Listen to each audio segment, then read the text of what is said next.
자, 반갑습니다. 오늘은 대주주 양도세 기준이 50억 원으로 넘어가면서 수혜가 될 만한 업종을 알아보겠습니다. 양도세 기준을 10억에서 50억 원으로 이제 크게 늘리게 되면서 10억 원만 갖고 있어도 세금의 대상이 되는 분들이 이제 많은 분들이 구제가 되었고, 이제 50억 원으로 가게 되면서 이제 세금을 내야 되는 사람들의 수가 많이 좀 줄어들게 된 그런 이제 상황이 됐는데요. 뭐 이걸 가지고 뭐 총선용 정책이다라고 할 수 있는데, 그만큼 이번 총선이 뭐 중요한 내용이라고 저는 생각을 하고 이런 정책들이 좀 나오는 게 아닌가 싶어요. 확실히 여당이 기세를 잡고 있다는 부분이 확인되기 전까지는 계속해서 이런 식의 어떤 정책들이 나올 수 있으니까 한번 잘 봤으면 좋겠습니다. 대주주 양도세 기준이 이번에 올라가게 되면서 우리는 수혜가 될 만한 부분들을 좀 찾고 있는데, 그 중에 반도체도 있고 뭐 자동차도 있고 2차 전지도 있고 진짜 많은 산업들이 있는데, 그 중에서 우리가 생각을 한번 해볼 게 있는데요. 이게 바로 뭐냐면, 여러분들이 만약에 큰 돈이 있다면, 예를 들어서 한 20억 정도 있습니다.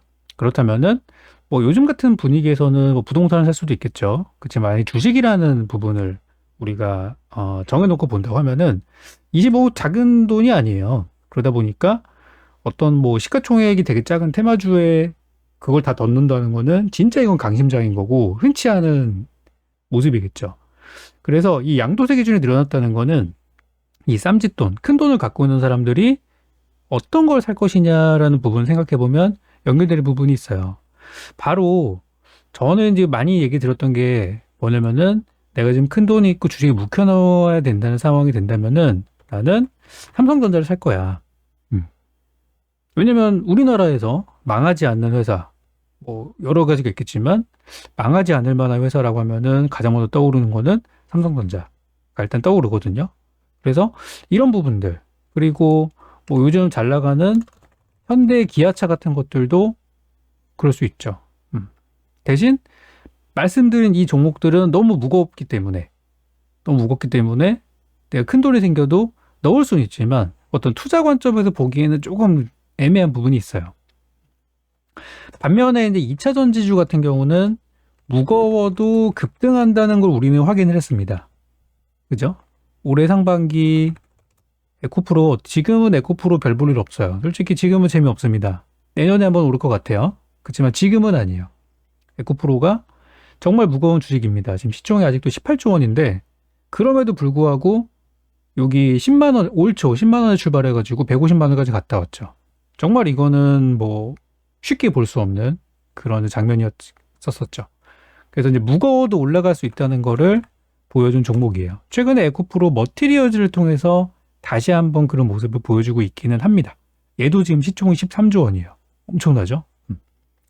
그래서 이제 저는 이번에 이제 예탁 세금 커트라인이 양도세 기준이 이제 높아지면서 저런 이제 대형 업종으로 좀 매수세가 쏠릴 것이다라고 보고 있어요. 어떤 뭐 테마주로 들어가시는 분들도 있겠지만 많지는 않을 것 같아요. 특히 요즘 이제 돈이 많이 들어오는 게 뭐 총선주도 있고 그런데 이쪽은 큰 수혜는 아닐 것 같고, 그래서 저는 이제 반도체 쪽에서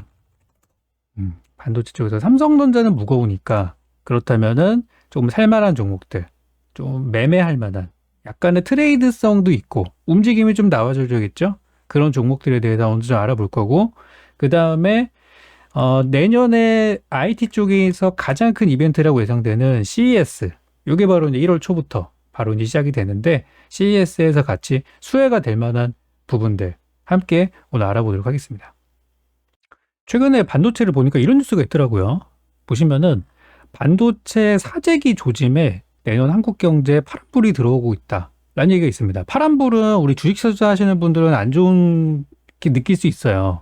그렇지만 우리 이거는 신호등 생각하시면 됩니다. 신호등은 파란불에 가는 거고 빨간불에 서는 거죠. 그래서 한국 경제 파란불인데, 우리 주식 투자하시는 분들은 빨간불이 좋은 거라고 생각하시겠지만 이 경우는 아니에요. 왜 반도체를 사재기 하느냐 살펴보면 내년 한국 경제 회복에 대한 기대가 높다. 그렇죠? 왜? 관세청에 따르면은 12월 1일에서 20일까지 반도체 수출액은 66억 원대로 작년 같은 기간보다 20%가량 늘었다고 합니다. 반도체가 전체 수출에서 차지하는 비중은 17%에 이르겠고요. 좋대요. 그것 때문에 무역 수지가 많이 개선이 됐는데, 자, 왜 그런지에 대한 설명이 나옵니다. 바로 반도체 가격 반등에 대비해서 저렴할 때 사두자는 그런 패닉 바잉 현상이 나오고 있대요. 우리가 부동산도 그렇고 집값이 맨날 오른다 그러니까 비싼데도 막 삽니다. 그죠? 그리고 비트코인 같은 것들도 뭐 옛날 생각해 보면 그죠? 에코프로 같은 2차 전지 관련주들도 생각해 보면 그래요. 지금 상당히 오른 것 같은데 더 오른대요. 목표가가 막 저 위에 있습니다. 그래서 이 반도체 역시도 지금이 바닥이고 내년부터 가격을 올린다는 얘기가 이미 삼성전자 쪽에서 있어 왔어요. 그래서 이제 반도체 패닉 바잉 현상이 나오고 있다고 합니다. 그래서 지금 PC, 스마트폰 고객사로부터 D램 낸드 플래시 주문이 큰 폭으로 증가하면서 주문량이 늘어나고 있고 내년 상반기 신제품 출시를 앞두고 재고를 확보하려는 수요가 늘어나고 있다고 합니다. 그럼 내년에 뭐가 나올까요? 첫 번째로 삼성전자의 갤럭시 S24를 시작으로 스마트폰이 이제 새 제품이 나오는데 여기서 중요한 키워드 나오죠. 바로 온 디바이스 AI라는 거예요. 요건데 여러분들이 사용하시는 스마트폰에 인공지능 관련된 작업을 할 수 있는 AI 전용 반도체가 들어가게 되는데요. 이게 일반적인 반도체보다 단가가 당연히 비싸겠죠. 그래서 최근에 이제 온 디바이스 테마라고 이런 게 형성이 좀 되기도 했었어요. 내년에 뭐 나옵니까? 삼성 갤럭시 나오면 당연히 아이폰도 나오죠. 하반기쯤에. 그리고 중간중간에 중국산 스마트폰들도 신제품이 나올 거예요. 그렇기 때문에 이런 트렌드를 따라서 삼성전자 쪽에서 또 하이닉스에서 만드는 반도체들을 해외에서는 또 국내에서 사재기하는 흐름이 나오고 있다는 겁니다. 어차피 내년에 가격도 올라가고 하니까. 그래서 이 온디바이스라는 거는 기기 안에 AI 반도체를 탑재해서 외부 서버를 거치는 방식보다 처리 속도가 더 빠르기 때문에 더 많은 메모리가 필요한 그런 방식이라고 해요. 그러니까 이제 뭐 인공지능 기능 같은 걸 우리가 사용하려면 예전에는 인터넷이 연결이 돼 있어야 돼요. 왜냐면 메인 서버는 따로 있습니다. 그러니까 우리는 이제 핸드폰을 갖고 있어도 거기에서 메인 서버로 정보를 왔다 갔다 하면서 처리는 메인 서버에서 하고 정보만 받는 식으로 하다 보니까 과거의 AI 기능을 사용하려면 우리가 인터넷이 연결이 돼 있어야 되는데 온디바이스로 가게 되면 그럴 필요가 없어요. 이미 장비 안에 다 기능이 들어가 있기 때문에. 그래서 반도체 가격이 가파르게 치솟고 있다고 합니다. PC용 D램은 벌써 지금 최근 3개월 사이 15%가 늘었다. 그리고 내년 1분기에도 전분기보다 18에서 23%가량의 가격 상승이 있을 거라고 합니다. 그래서 D램 시장의 80% 이상 차지하는 삼성하이닉스 그리고 미국의 마이크론은 이런 상황에도 불구하고 수요 급증에도 증산보다는 공급량 관리에 집중할 계획이라고 합니다. 아마도 예전에 코로나라든지 그런 상황에서 어떤 뭐 공급난을 겪어봤기 때문이 아닐까라는 생각이 드네요.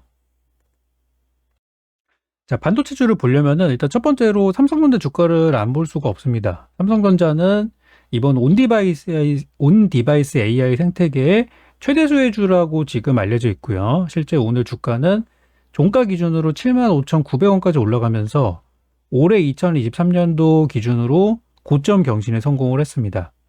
그리고 주봉 차트를 보시면은 재작년에 있었던 작년 초에 있었던 8만 원, 재작년에 있었던 9만 원까지 가려면 아직 멀었는데 확실히 추세는 상방으로 돌아선 게 확인이 되고 있어요. 그래서 저는 8만 원대쯤에서 한번 큰 고비가 한번 있을 것 같은데 아직은 상승 여력이 충분하기 때문에 보유하시는 분들은 더 가져가셔도 좋을 것 같다는 말씀 드립니다. 그래서 일단 삼성전자가 이끌면은 우리나라 지수 올라가게 되고 그러면서 뭐 낙수 효과라 그러죠. 대형주가 잘 가면서 중소형주까지 같이 올라가는 그런 분위기 한동안 좀 나올 것 같아요. 그래서 삼성전자도 좋아요. 그렇지만 저는 좀 약간 저평가 그리고 좀 숨겨져 있는 종목들을 많이 선호하기 때문에 삼성전자는 누구나 알만한 종목이지만 조금 이것보다는 가볍고 좀 트레이드성으로 볼만한 종목들을 지금부터 하나씩 설명드리도록 하겠습니다. 첫 번째로 볼만한 종목은 어부부 반도체라는 종목인데요. 이미 영상을 제가 녹화하는 이 순간에 이미 너무 많이 올랐어요. 7,000원짜리가 지금 15,000원대까지 올라와서 바닥에서 한 2배 정도 주가가 이제 오른 상태라 보니까 지금 들어가는 건 상당히 어렵고요. 이미 투자 과열 종목으로 지정이 돼 있어서 요거를 지금 사는 거는 조금 부담스러운 상황이라고 생각을 합니다. 그치만 이 종목은 현재 대장주급으로 올라온 종목이니만큼 추후에 조정받았을 때 어디까지 내려와야 적정인지는 추후에 제 영상을 통해서 잡아드리도록 하겠고, 지금은 이 종목을 어떤 하나의 기준으로 삼으시면 좋을 것 같아요. 이 종목이 살아있다면, 무너지지 않는다면 다른 테마들도 계속해서 간다고 보시면 되겠습니다. 첫 번째로 어부부 반도체가 있고요. 그 다음으로는 이제 이 종목이랑 차트 비슷하게 가는 종목으로 솔브레인이라는 종목이 있습니다. 이 종목이랑 비슷한 게 아니라 삼성전자랑 비슷하게 가는 종목인데요. 솔브레인과 삼성전자 차트 비교해 보시면은 거의 비슷하죠. 대신 삼성전자가 지금 작년 바닥 5만 원에서 지금 7만 원까지 올라왔는데, 솔브레인의 경우는 17만 원에서 30만 원. 조금 뭔가 상승폭이 좀 더 크게 나올 수 있는 종목이라고 봐요. 솔브레인은 삼성전자보다는 조금 더 갈 수 있는 종목인데, 그 이유는 요 종목의 지분을 보시면은 삼성전자가 5% 정도 지분을 갖고 있어요. 그래서 삼성이 가면은 보통 같이 가는 종목으로 많이 언급이 되곤 합니다. 그래서 요것도 이제 괜찮은데 조금은 무거운 감이 있어요. 그래서 솔브레인보다 조금 더 가볍지만 관련주로 될 만한 종목들 살펴보면 YIK라는 종목이 있는데요. 이 YIK 역시도 지분을 살펴보시면 2대 주주로 11%의 지분을 2020년도 9월 달에 취득을 해서 현재까지 가지고 있는 상황입니다. 그래서 삼성전자가 2대 주주로 있는 좀 든든한 기업이라고 할 수 있는데, 최근 주가가 좀 올랐어요. 최근에 상승이 좀 나와서 일단 바닥은 탈피를 했고 우상향을 향해 가고 있는 중입니다. 그래서 이 종목은 아까 전에 봤던 솔브레인이 그래도 막 몇십만 원 주식이고 하니까 요거는 주식이 지금 7,000원, 4,000원짜리잖아요. 조금 더 가볍게 접근할 수 있을 만한 구간이라 생각하고, 지금 주가는 2020년도 1,700원에서 8,000원까지 올라갔던 정말 이력을 가지고 있는 그런 종목이고요. 최근에 거래량을 보시면은 그때보다도 거래량이 지금 더 나오고 있어요. 그래서 이번에 최근에 상당히 저도 기대를 많이 하고 있는 삼성전자가 올라가면서 같이 수혜를 볼 수 있는 종목으로 YIK라는 종목을 저는 좀 잘 보고 있습니다. 여러분도 한번 매매 타이밍 한번 잡아보셨으면 좋겠어요. 그리고 이 YIK라는 종목을 보기 전에 우리 여러분들이 한 가지 좀 보셔야 될 개념이 있는 게, 요즘에 CXL이라는 말 많이 들어보셨을 거예요. 요 CXL, 요 관련주들이 요즘 계속해서 핫합니다. 요 CXL은 약자인데요. 컴퓨트, 익스프레스, 링크의 약자라서 익스프레스 링크만 봐도 느낌이 딱 오죠. 이거는 좀 뭔가 빠르게 뭔가를 처리하는 그런 새로운 방식의 반도체구나. 그래서 요즘 이 CXL 방식으로 만들어 놓은 반도체가 아까 전에 언급했던 온디바이스 AI 환경에 꼭 필요한 반도체라 그래가지고 요즘 이 CXL이라는 요 개념이 새롭게 좀 테마가 형성이 되고 있어요. 그래서 CXL 테마에서는 종목들이 여러 가지가 있는데, 이 YIK라는 종목도 그 중에 하나로 저는 이제 보고 있어요. 이 종목을 보시기 전에 최근에 엑시콘이라는 종목이 이 CXL 테마로 많이 올랐어요. 이번 주에만 이 종목이 한 50%가량 올랐으니까 꽤 강한 종목이라고 볼 수 있겠죠. 지난주에도 이 종목이 한 30% 올랐고 이번 주에 50% 올랐어요. 상당히 강한 종목이죠. 가볍고요. 엑시콘이 급등이 나왔는데, 요 엑시콘이라는 종목의 지분을 한번 보시면, 지분이 나오는데 보시면은 대주주 목록을 보시면 대주주에 YIK라는 기업이 보입니다. 그리고 이제 셈텍이라는 회사가 보이죠. 자, 엑시콘이라는 회사가 최근에 CXL이라는 반도체 관련주로 많이 올랐는데 그 회사의 대주주가 바로 YIK예요. 그래서 저는 이 종목이 최근에 강한 흐름을 보이면서 같이 갈 수 있는 종목으로 이 종목도 이제 보고 있고요. 이 종목은 아까 이제 삼성전자가 지분을 갖고 있는 회사라 그랬었죠. 서로 간에 좀 긍정적인 시너지가 예상이 됩니다. 그래서 YIK는 지금 한 5,000원대 정도 머물러 있는데, 지금 만약에 최근에 테마 이슈나 이런 것들이 좀 잘 풀리고, 또 올해 좀 아쉬웠던 게 실적이거든요. 올해 실적은 사실 되게 안 좋게 나왔거든요. 안 좋게 나올 거예요. 현재 보면 실을 보여드리면은, 작년에는 영업이익이 그래도 300억대 영업이익을 했던 기업인데 현재 지금 올해 예상 실적은 한 30억 되나? 그러면 전년 대비해서 지금 10분의 1 토막이에요. 그러니까 실적이 되게 안 좋은 거거든요.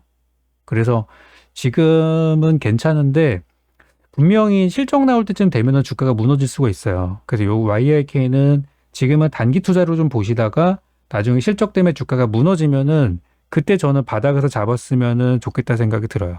잊지 마시고 꼭 그때 한번 공략을 해보셨으면 좋겠고, 그래서 YIK라는 종목에 대해서 설명을 드렸고요. 그리고 한 가지만 더 마지막으로 보고 간다면은, 샘CNS. 요 종목도 저는 좀 좋게 보고 있어요. 요 종목은 되게 생소한 기업일 수 있습니다. 샘CNS도 올해 실적이 좀 좋지 않아서 주가가 좀 상승세가 더딘 그런 종목이라 할 수 있겠는데요. 요 종목도 지금 주가 흐름을 보시면은 바닥에서 한번 크게 올라갔다가 떨어졌다가 다시 한번 상승을 하는 그런 2차 상승 구간에 있는 종목이고, 샘CNS는 예전에 그 평택에서 삼성이 그 공장 새롭게 짓고 하면서 이제 수혜주라고 많이 언급이 됐었던 그런 기업이고, 요 종목 역시도 YIK가 대주주로 있는 그런 회사예요. 그래서 샘CNS는 YIK와 엑시콘, 그죠? 보이시죠, 저기? 대주주로 있는 그런 기업이라서 얘네들이 서로 얽히고 섞여 있는 상황이에요.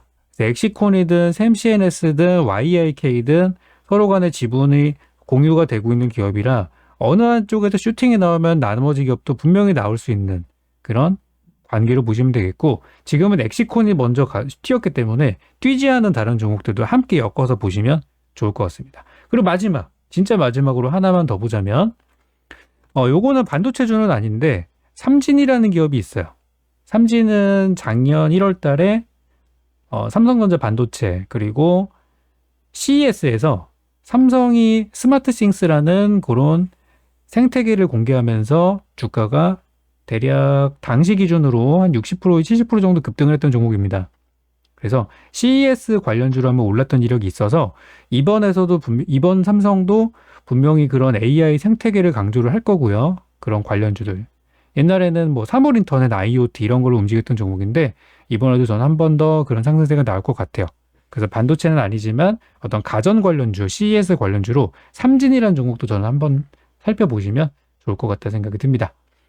그래서 오늘은 이렇게 반도체 쪽 그리고 어떤 대형 쌈짓돈이 들어올 수 있는 업종에 대해서 살펴봤는데요.